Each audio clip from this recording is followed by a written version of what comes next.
Welcome back to the Deep Dive. This is where we take the research you've put together, all those big systematic reviews, the gold standard trials, and we pull out the clear, actionable takeaways you actually need. And today we're tackling a giant of the supplement industry. A real giant. Yeah, Coenzyme Q10. Yeah, you see it everywhere. It's on every health aisle shelf. Promising, everything from just boundless energy to a younger heart. You'll see it called CoQ10, Ubiquinone, sometimes Ubiquinol. Right. Its reputation has just exploded. And that's really the core of what we're getting into today. You sent us this stack of clinical evidence, and it is truly first-rate stuff. We're talking high-powered meta-analyses, trials that have gone through rigorous grade assessment. So our mission is to take this mitochondrial superstar, figure out its proven benefits, and just ruthlessly cut away all the marketing hype. And for anyone listening right now, let's just get the bottom line out of front.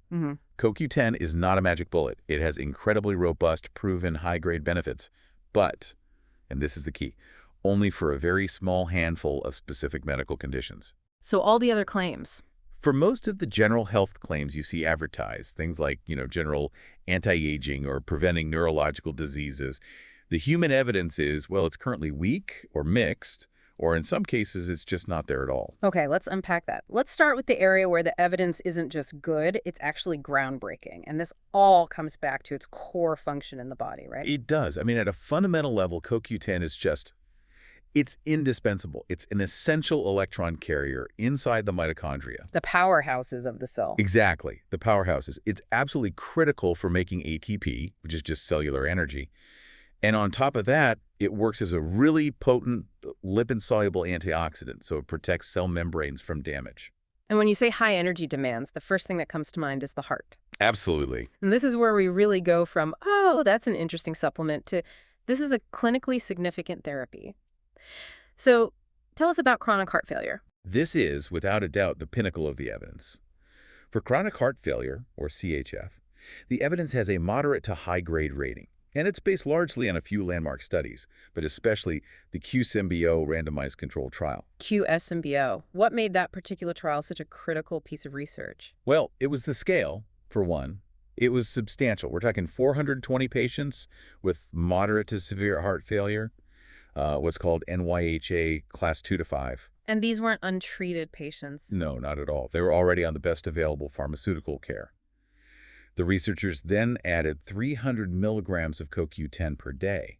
And this is crucial. It was split into 100 milligrams 3 times a day. And they followed them for how long? For 2 full years. 2 years. That's a long time to track a supplement. So what happened? What were the outcomes in that CoQ10 group?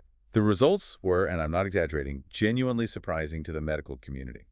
The CoQ10 group saw a significant reduction in major adverse cardiovascular events, or MACE. MACE, you're right.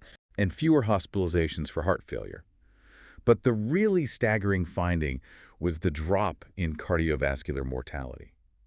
It decreased by a substantial 43% compared to the placebo group. Wow, 43%. A 43% mortality reduction from an adjunct therapy that's massive. It's huge. When you think about what brand new expensive pharmaceuticals are trying to achieve, that's just an extraordinary number. So mechanistically, what's happening? Why? The rationale is incredibly sound.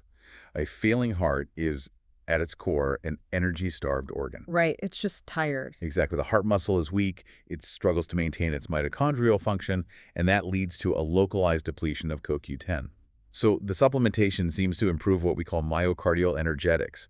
It's essentially optimizing the fuel supply for the heart muscle, while at the same time it's reducing all that oxidative stress that just accelerates the damage. So that 300 milligram a day dose used with standard care, that's where CoQ10 has its strongest footing. That's its strongest clinical recommendation, yes. Yes. Okay, so let's move down from that highest bar of heart failure and talk about the areas where CoQ10 seems to offer more moderate but still consistent and practical benefits.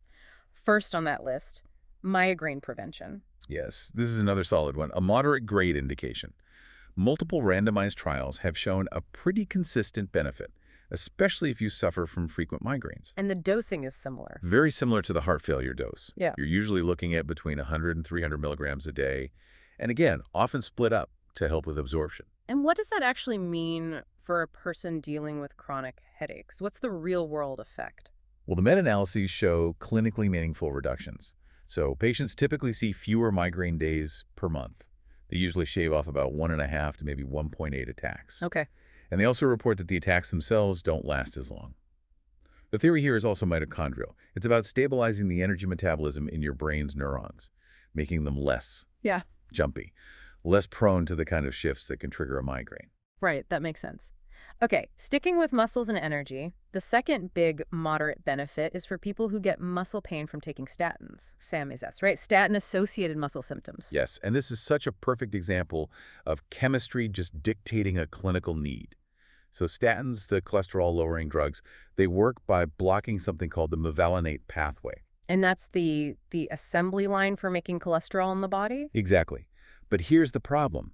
That pathway doesn't just make cholesterol, does it?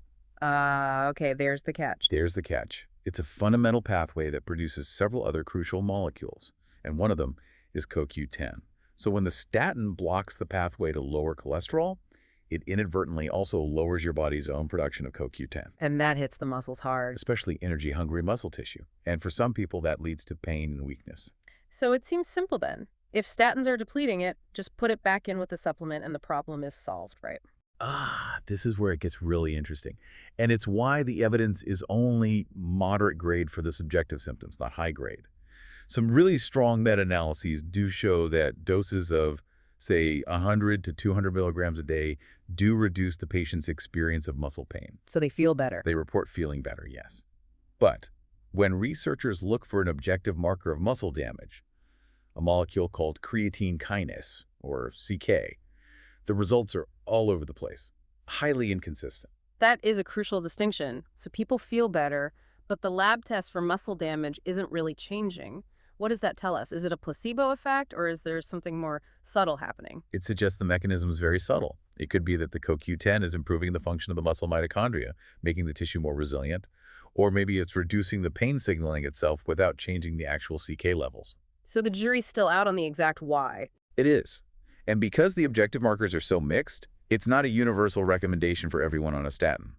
But if you are symptomatic, a trial of 100 to 200 milligrams a day is definitely worth discussing with your doctor. Okay, and our third moderate grade benefit takes us back to cardiovascular health, specifically blood pressure. Another solid one.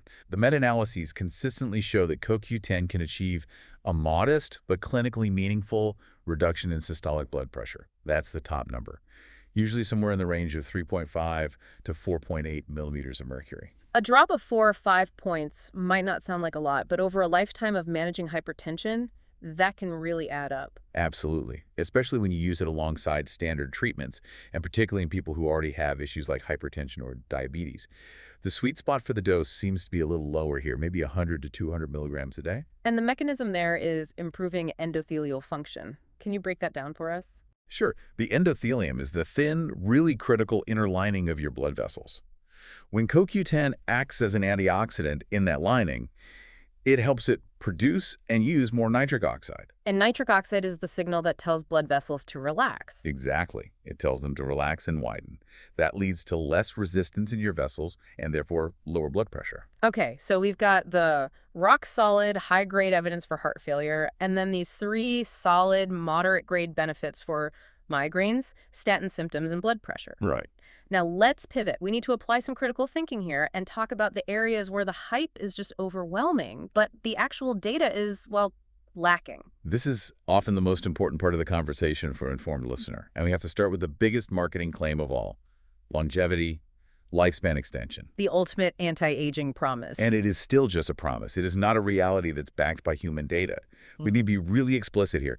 There are currently no high-quality randomized clinical trials in humans that show CoQ10 extends human lifespan. Yeah. None. The claims you see are based entirely on promising animal studies or just mechanistic theory. For humans, this claim gets a very low, or basically no evidence grade. But what about that one study that gets cited all the time, the CoQ10 study? I've seen that one used to suggest it reduces mortality in the elderly. That is such a crucial point, and we need to understand the caveat here. The CoQ10 study did show reduced cardiovascular mortality in older adults, but it was a combined intervention. It was CoQ10 plus selenium. Ah, so it was a cocktail. Exactly. Because it wasn't CoQ10 alone, we can't scientifically say that CoQ10 was responsible for the effect. We can't isolate it. It supports the cardiovascular health idea for sure, but it does not support an independent longevity claim. That's a critical detail that definitely gets glossed over in the marketing. What about serious neurological conditions? Let's talk about Parkinson's disease. This is a classic, almost textbook case of really promising idea that just failed in large human trials. The early thinking was that CoQ10 could improve mitochondrial function in the brain and maybe slow down neurodegeneration. So that led to some big trials. Massive trials, Yeah. high-dose trials. Some patients were taking up to 2,400 milligrams a day for over a year. 2,400. That is an enormous dose. What was the verdict? The verdict was very clear. Those trials showed no consistent symptomatic benefit, and they did not slow the progression of the disease. It was a major disappointment for the research community. So, based on the human evidence, we actually have moderate evidence of no benefit for Parkinson's. And what about just general cognitive function? Or dementia, Alzheimer's? We see CoQ10 marketed as a brain booster all the time. And again, here we hit a critical research gap. There are just insufficient high-quality human trials to support using CoQ10 for cognitive enhancement or as a treatment for dementia.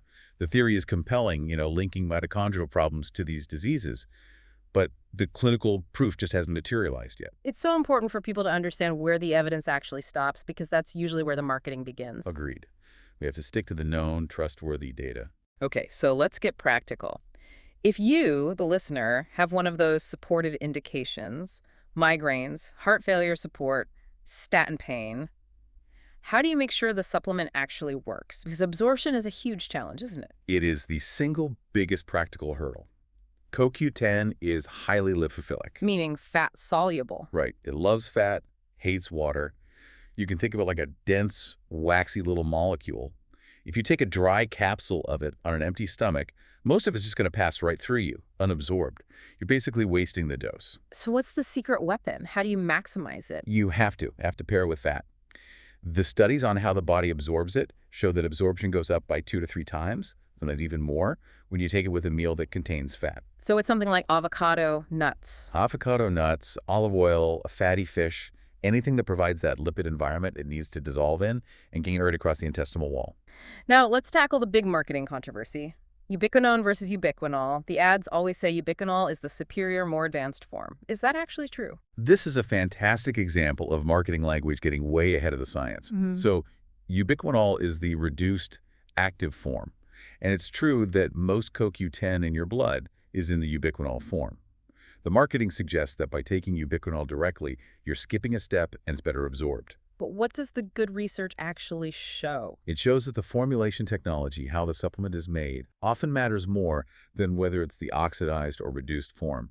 A high-quality ubiquinone in, say, a solubilized or an oil-based soft gel can achieve plasma levels that are just as good as, and sometimes even better than, a standard ubiquinol capsule. And the body converts it anyway. That's the key fact. Yeah. Regardless of which form you swallow, your body is really efficient at converting it to the active, reduced ubiquinol form in your blood after it's absorbed. So the real message is, focus on getting a good soft gel formulation that's designed for absorption.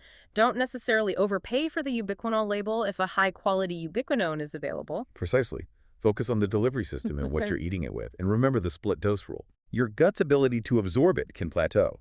So if you need a high dose, like that 300 milligrams for heart failure or migraines, you generally have to divide it. 100 milligrams 3 times a day. That's how you keep your plasma levels consistently high, which is what the successful trials did. Okay, finally, let's talk safety, especially for people who might be on other prescription medications. Yeah, generally speaking, CoQ10 is remarkably safe. It's really well tolerated. Even in those huge Parkinson's trials up to 2,400 milligrams a day, the side effects were minimal. Mostly just some mild temporary GI stuff, like a little nausea or diarrhea. But there is one interaction, one warning that you absolutely have to internalize, and it involves a very common blood thinner. This is the single most critical clinical caution, the warfarin warning.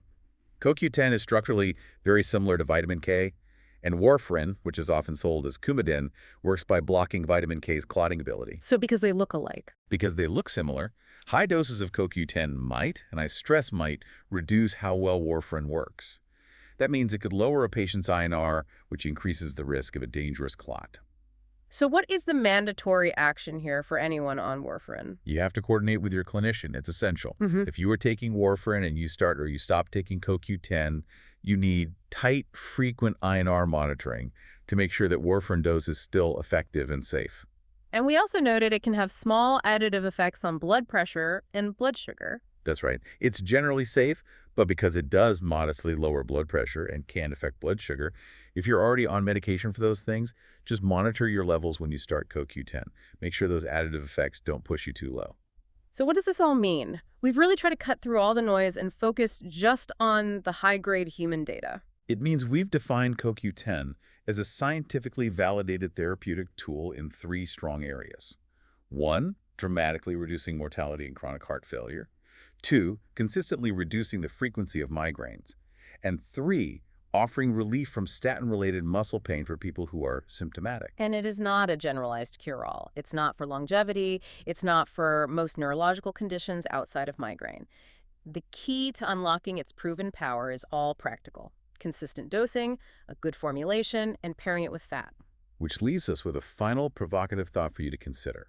We know for a fact that CoQ10 can drastically improve function and reduce mortality in failing hearts that are fundamentally energy-starved. Right, because of mitochondrial failure. Exactly.